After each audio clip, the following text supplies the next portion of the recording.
Bank अगर कोई भी लीगल एक्शन लेता है और 5 लाख से कम के लोन में, तो सबसे पहले अगर वो कोर्ट जाता है तो जो हाई कोर्ट के वकील होते हैं उनके मन में यही होता है कि केस को जितना लंबा चलाया जा सके। अगर वही चीज़ अगर वो कस्टमर से डील करे तो शायद 6-7 महीने के बाद वो सेटलमेंट कर सकते हैं। पर 5-6 लाख से कम के लोन में अगर वो कोर्ट से जाके डील करते हैं तो जो चीज़ 5-6 महीने में होने थे वहाँ के वकील 5-6 साल में जाके करेंगे।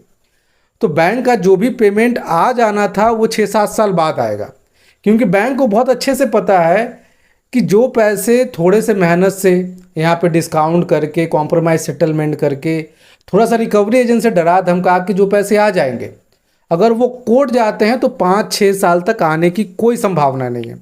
और 5-6 साल के बाद तो बैंक इस पोजीशन में पहुंच जाता है कि जो भी पैसे आ जाए चलो उसी से काम चल जाएगा। तो बैंक कभी भी आपका है, मेरा है या किसी का भी है, अगर लोन 5 लाख से कम है तो एक बात ध्यान रखिएगा कि लीगल एक्शन नहीं होता। और दूसरा सबसे बड़ा कारण होता है कि जो हाई कोर्ट में वकील जो फीस चार्ज करते हैं, एक एक वकील 50-50 हज़ार रुपये चार्ज करते हैं, और लोन ही 2-2.5 लाख का है। अगर इसको कॉम्प्रोमाइज़ सेटलमेंट किया भी गया तो बैंक को कितना मिलेगा इसमें बताइए। बैंक को यहाँ पे ये सेटलमेंट 1 से 1.25 लाख में करना पड़ेगा, और 1.25 लाख के लोन के लिए कोई 1.5-2 लाख रुपए वकील पे क्यों खर्चेगा। तो कभी भी लीगल एक्शन नहीं होता। और दूसरा सबसे बड़ा कारण, ये जितने भी लोन होते हैं, क्योंकि बहुत सारे लोगों का ये सवाल है कि सर बैंक यहाँ पे ECS बाउंडेड के तहत यहाँ पे सेक्शन 25 के तहत केस कर सकता है, 138 के तहत चेक बाउंसिंग का केस कर सकता है। देखिए 5 लाख से कम के लोन में सबसे पहला तो चेक दिया नहीं जाता। अगर आपका चेक दिया है तो 138 का केस होने से आपको जेल नहीं होता। आप जब वहाँ पे कोर्ट पे बुलाया जाता है, आप नहीं हाजिर होते हो तब केस हो जाता है।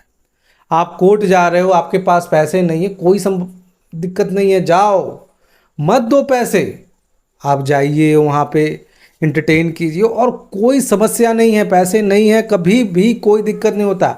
आप जब हाजिर नहीं होते तब जाके समस्या होता है। और यहाँ पे बहुत सारे लोग क्या करते हैं, मल्टीपल एप्लीकेशन से लोन ले लेते हैं।